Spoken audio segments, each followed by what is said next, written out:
So just hopefully the final part here, because I'm getting tired and I want to stop talking about this. But the the frustration that I think Mark Passio has, I can totally identify with. I don't see any of these people taking these remote viewing workshops, besides, like I said, the people remotely who I like. Doing anything about the whole situation about MyLabs and the deep state and black ops and experiencers who are being lied to. And, there is a black ops world. There are millions and trillions of dollars missing from the defense budget being funneled into these horrific human test subject experiments. There are horrific mind control things going on right now that aren't even like secret. Like they're turning military guys into super soldiers right now. They're making them telepathic. This is mainstream media news. And nobody bats an eye. And people vote for cartoons like Trump, or maybe that was Russian hackers. I don't know. But anyway, hi, Kitty. Okay. He wants to make a show today. He's being very affectionate. So I don't know what that is. I don't understand why people listen to my story and they don't want to do anything about it. And they say, but what can we do? We don't... Like, where are all these thousands and thousands of people working in the military-industrial complex who know what happened to me? Where are they? They're cowards. And the whole system is fucked. The whole system is like, you say anything, we'll kill you. You say anything, you'll be court-martialed. Why are 90% of all documents now automatically classified in American intelligence? Why? Why is that? 90% of all information that goes through that stream is not confidential. It's not classified material. Aaron McCollum once asked me if I wanted to see some classified material, and I was like, no. He wanted to send me some documents about stuff. So I know it's easy for people to get this information in the deep state. Stop. He's being feisty. Sorry. I know it's possible for this to break through the barriers that are there. And yet, the cowardice and the moral cowardice that exists is like, or I don't know what it is. I don't understand. There have been thousands and thousands and thousands of people who have seen my interviews, and yet not one of them, besides, like I said, this very small group of people remotely who are helping me, who are unbelievably awesome. And I have so much, I hold them in such high regard.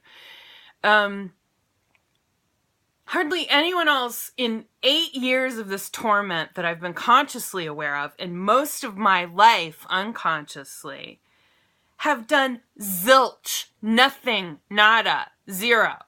And Mark Passio isn't even, he's an experiencer. He's had UFO stuff happen, and I'm not getting deep state stuff from him of a military type abduction type thing. I'm not getting that, but he's had some harassment. But there's so many people who are being harassed who are not crazy, whistleblowers, all that kind of thing. And the public just sits there with his finger up its nose about this and claims it does nothing. I mean, I think that's just learned helplessness and cowardice and coming from a scarcity-based mindset. It's not operating from generosity, that's for sure. It's certainly not operating from emotional intelligence. Or any level of understanding of the level of depths of how this goes. And I try to educate the public on that with my blog that nobody watches or looks at. I get maybe 100 views a day if I'm lucky. And I've been doing this since 2009 and nobody cares. Nobody gives a fuck. So what's the point of my existence? What's the point, to hammer in on a phrase that I heard continually from many so-called role models in my life who should have been supporting me unconditionally, and instead were like continually reinforcing this idea that I didn't deserve to live and I didn't deserve to exist and I didn't deserve. And then my mother would, like, she was like either choosing to not be aware of this, which I find impossible to believe, because she watched me get abused on the front lawn of our home in front of everyone in the neighborhood. And I guess nobody saw it, but my stepfather was like hurting me so hard because he thought I wasn't doing my chores, and I just couldn't run the lawnmower. It was 90 pounds and I weighed about the same, and I was like, maybe 11 or 12 years old. And he grabbed me so hard by my arms I had bruises for weeks, and he was screaming at me and telling me that I was trying to shirk my responsibility, what I was trying to get out of, and you're always doing this to me. I mean, but she would continue. She saw this, and she knew it was abusive, and she knew that it was harmful, and she just chose for 32 years until she died to like ignore it. And then it happened again before she died. He hit me right in front of her. Both incidents of physical violence happened right in front of her. She chose to look the other way. So all her friends who are watching this, that's what she chose to do.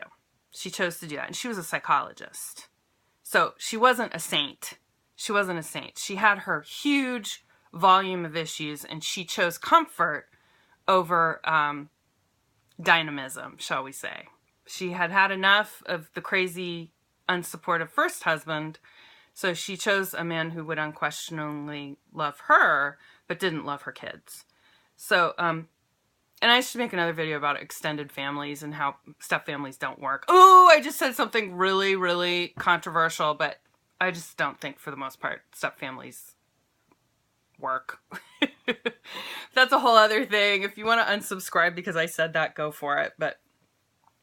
And I'm sure there are tons of people who come from great integrated blended families or whatever. But I am of the belief that by and large, most people who choose to have step families are not working shit out enough that they should be doing. So maybe that should be the thing to look at more. Like, people choosing to seek second and third marriages are kind of maybe conducting magical thinking of some kind, especially if they have kids. But this is the land of, second acts. America is there's always a bright new tomorrow in a chapter 2, right? Anyway, yeah, I live in a corporation that believes in fantasies. So, and yet they don't believe that my labs exist, and they don't believe people like me are able to do what I do, and they don't believe that I was created in a lab, and they don't, and they can't, and they won't, and yet there's trillions of dollars missing from the military budget and the Department of Defense, and I have all kinds of proof to back up what I'm saying, and yet people believe, assholes like Corey Goode. There, I said it. He's a fraud. He's a military intelligence git. This video is probably going to get flagged. Oh well. The level of deceit and deceitfulness that's going on in all of these so-called spiritual and enlightened communities is very high. And it's exhausting and tiring to deal with. And people and their delusions. And I have them too. I'm not innocent, I'm not devoid of my own delusions. Trust me on that.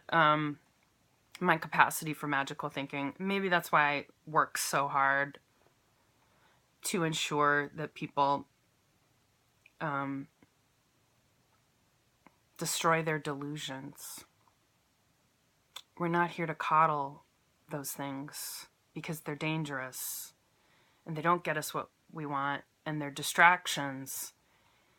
And there's a very real, deep, scary state that exists aside from the one that you live in.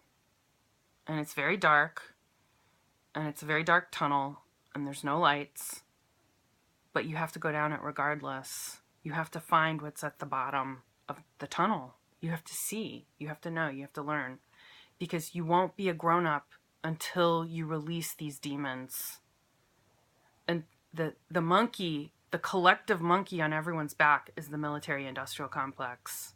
and what they've done to humanity collectively and individually. What they've done to people like myself is unconscionable and needs to be punished.